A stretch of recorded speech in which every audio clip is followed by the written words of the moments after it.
Oi, pessoal, tudo bem? A aula de hoje é sobre grupos sanguíneos e a gente vai falar do sistema ABO. Essa característica está relacionada com esta célula que vocês estão vendo na tela, que é a hemácia, também chamada de glóbulo vermelho ou eritrócito. A hemácia tem esse formato achatado porque durante a sua formação ela perde o núcleo e esse formato facilita a troca gasosa, né, e o transporte de oxigênio e gás carbônico pelo corpo. Só para vocês terem uma ideia, esse aqui é o processo de formação de uma hemácia. Ela se inicia na medula óssea com uma célula tronco com núcleo e à medida que essa célula ela começa a se desenvolver, ela perde este núcleo até formar, então, o que nós chamamos de hemácia ou eritrócito. Pela falta do núcleo, essa célula não vive muito, né? Ela dura cerca de 120 dias. Então, constantemente, nós precisamos produzir novas hemácias. Antes de falar dos tipos de sangue, eu preciso destacar o que são genes alelos. Se eu pensar que essa daqui é uma célula, né? Membrana plasmática, citoplasma e núcleo. Dentro desse núcleo, eu tenho um par de cromossomos, que são cromossomos parecidos em forma e tamanho. Eles são chamados de cromossomos homólogos. Por causa disso, esta célula é uma célula 2N igual a 2, que é a que eu uso como exemplo. Mas se eu pensar numa célula humana, que é 2N igual a 46, o que seria essa célula? Seria uma como essa, só que aqui dentro do núcleo eu teria 46 cromossomos. E esses 46 cromossomos estariam organizados assim, em 23 pares de cromossomos homólogos. Nos cromossomos homólogos, na mesma região, sempre tem genes que vão determinar a mesma característica. Então, neste caso aqui, eu digo que esses genes são genes alelos. Então, quando a gente diz que o indivíduo ele é azão-azão ou ele é azinho-azinho, o que eu estou querendo dizer é que os genes alelos que estão ali nos cromossomos homólogos, eles são iguais. Quando eu falo desse indivíduo, azão-azinho, é porque eu tenho um indivíduo com genes alelos diferentes. Neste caso aqui, para essa característica, eu tenho dois genes alelos, um dominante e um recessivo. No caso do sistema ABO, eu tenho alelos múltiplos, o que significa que o gene Izão e o Izinho, eles podem aparecer de diferentes formas. Então, o gene Izão, por exemplo, ele aparece sob duas formas, Izão A e Izão B. E o Izão A não tem dominância sobre o B, mas os dois são dominantes sobre o Izinho. Então, imagine a seguinte situação. Eu tenho aqui uma pessoa, né, que lá no gene que dá a característica do tipo sanguíneo, tem um gene Izão A e Izão A. Esses dois genes aqui determinam a produção de uma proteína A. Então, como a pessoa tem proteína A na sua hemácia, ela pertence ao grupo sanguíneo A. Se no lugar do Izão A, ela tiver Izão A, Izão B, significa que essa pessoa ela pode produzir tanto a proteína A quanto a proteína B. Então, ela pertence ao grupo sanguíneo AB. Uma outra pessoa pode ter Izão A, Izinho. Como o Izão A ele é dominante, ele não deixa o Izinho se manifestar. E aí, o que acontece? Essa pessoa vai ter a proteína A. Então, ela pertence ao grupo sanguíneo A. E se eu tiver uma pessoa Izinho, Izinho, eu tenho um indivíduo que é duplamente recessivo e ele não produz proteína nenhuma. Então, ele pertence ao grupo sanguíneo O. Então, quando eu falo em tipos de sangue, eu estou falando em tipos de proteínas, né? Essas proteínas podem ser chamadas também de antígenos ou aglutinogênios. Então, quem pertence ao tipo sanguíneo A possui a proteína A. Quem é do B possui a proteína B. Quem é do AB, as proteínas A e B. E quem é do O, nenhum. A presença dessas proteínas faz com que o corpo produza anticorpos contra aquela proteína que não conhece. Esses anticorpos são chamadas de aglutininas, né? Então, quem é do tipo A e possui a proteína A, produz anticorpos anti-B. Quem é do tipo B e possui a proteína B, produz anticorpos anti-A. Quem é do grupo AB e conhece a proteína A e a proteína B não produz nenhum anticorpo.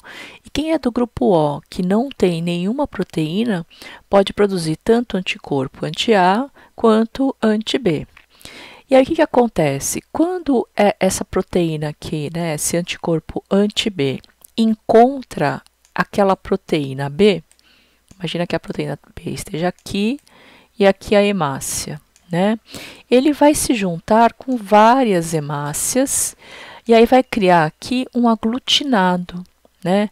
A mesma coisa com o anti-A. Quando o anti-A encontra essa proteína A, né, a hemácia vem aqui, ele pode, na verdade, aglutinar várias hemácias. Essa reação de aglutinação pode trazer problemas. Então, quando o antígeno, quer dizer, a proteína, encontra com o anticorpo, forma uma aglutinação. Essa aglutinação a gente verifica aqui, aqui, aqui e aqui. Então, o que foi feito aqui? A pessoa, né, do tipo A, colocou uma gota de sangue em cada uma dessas lâminas e por cima jogou anticorpos anti-A e anti-B. Quando o anticorpo encontrou a proteína, ocorreu a aglutinação. Quando o anticorpo não encontra a proteína, o sangue fica assim, fluido. Então, essa pessoa, ela tem a proteína A com certeza, então ela é do tipo sanguíneo A. Essa pessoa aqui, olha, só deu reação quando o anticorpo anti-B reagiu. Então, ele tem a proteína B. Essa pessoa teve reações nos dois, então tem a proteína A e B. E essa aqui não teve reação em nenhuma. Então, ela é do tipo sanguíneo O. Essa aglutinação, ela representa um problema quando você vai fazer transfusão de sangue, né? Porque, por exemplo, acho que você entendeu que todos os tipos sanguíneos podem doar para o mesmo tipo. Então, A pode doar para A, O para O, B para B, AB para B. Só que A não pode doar para B. Por quê? Porque o indivíduo B produz anticorpos anti-A. Então, se este sangue A entrar na pessoa de sangue B, pode ocorrer aglutinação no corpo dessa pessoa e aí levar a consequências até letais, né? A mesma coisa o contrário, B não pode doar para A. Agora, o indivíduo O, como ele não tem nenhum antígeno, nenhuma proteína, ele pode doar sangue para todos, porque nenhum dos outros indivíduos vai produzir anticorpos. Por isso, ele é chamado de doador universal. Por outro lado, AB, que conhece as duas proteínas, não produz nenhum anticorpo. Então, ele pode receber de todos os tipos sanguíneos. Por isso, ele é denominado de receptor universal. A pode doar para AB, no entanto, AB não pode doar para A. Por quê? Porque tem a proteína B e essa pessoa A produziria anticorpos anti-B. B pode doar para AB, porém, AB não pode doar para B. Por quê? Porque o A, né, não é conhecido pelo B, então B vai produzir anticorpos anti-A. Só para a gente poder fazer um apanhado geral, olha, se eu tenho uma pessoa de sangue A, significa que ela tem a proteína A, produz o anticorpo anti-B, e os genótipos dessa pessoa pode ser isão A ou isão A, izinho. Quem é do tipo B tem a proteína B, produz anticorpo anti-A, e pode ser isão B ou isão B, izinho. Quem é do tipo AB tem as proteínas A e B, não produz nenhum anticorpo e tem como genótipo isão A, isão B. E quem é do tipo O não tem nenhuma proteína, mas sabe produzir os dois anticorpos, anti-A e anti-B, e tem como genótipo izinho, izinho. Para a gente poder exercitar, vamos tentar resolver um exercício juntos. Diz assim, ó, um homem do grupo sanguíneo B casa-se com uma mulher do grupo A, e o casal tem um filho do grupo O. Qual a probabilidade de o casal vir a ter um filho do grupo A? Então, lá, um homem, então vamos fazer a árvore genealógica. Um homem que pertence ao grupo sanguíneo B, ele casa-se com uma mulher do grupo sanguíneo A. E o casal tem um filho, né, do grupo sanguíneo O. Eles querem saber qual a probabilidade de nascer uma criança do tipo A. Então, vamos por partes, né? Para ser do tipo B, essa pessoa tem que ter pelo menos um isão B. Para ser do tipo A, a pessoa tem que ter pelo menos um isão A. Essa criança já nasceu, ela é O, então com certeza ela é Izinho, Izinho. Como essa criança é filho desse casal, com certeza um Izinho veio do pai e o outro Izinho veio da mãe. Então, o pai é isão B Izinho e a mãe isão A Izinho. Essa outra criança aqui, olha, não chegou a nascer, então eu preciso calcular a chance dela nascer. Como é que eu faço? Eu faço cruzamento. Então, eu vou lá. O pai, isão B, Izinho, vai cruzar com a mãe, isão A, Izinho. Este homem, ele pode produzir dois tipos de espermatozoides. Metade que carrega o isão B e a outra metade que carrega o Izinho.